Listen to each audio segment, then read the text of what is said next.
علم عروض میں ارکان کی اقسام اور ان کی ساخت شاعری کے وزن کو سمجھنے کے لیے ضروری ہے۔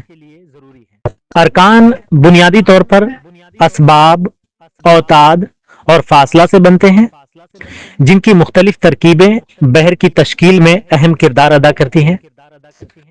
ارکان کی اقسام دیکھ لیجئے۔ پہلے نمبر پر بنیادی ارکان ہیں۔ یہ ارکان براہ راست اسباب، اوتاد اور فاصلہ کے امتزاج سے تشکیل پاتے ہیں۔ اور دوسرے نمبر پر ماخوذ ارکان۔ جب بنیادی ارکان پر زحاف کا اطلاق ہوتا ہے تو ماخوذ ارکان وجود میں آتے ہیں۔ یہ بنیادی اور ماخوذ ارکان کی تکرار ہی بحر کی بنیاد ہے۔ اب بنیادی ارکان کی اقسام ملاحظہ کریں۔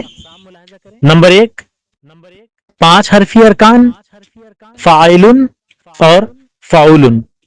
اور نمبر 2، 7 حرفی ارکان مفاعیل، فاعلات، مستفعل، فاعلات، مستفعل، مفعولات اور مفاعلۃ۔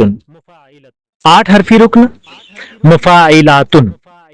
ان ارکان کی تفہیم اور ترتیب بحر کے وزن کو متوازن رکھنے میں مددگار ثابت ہوتی ہے۔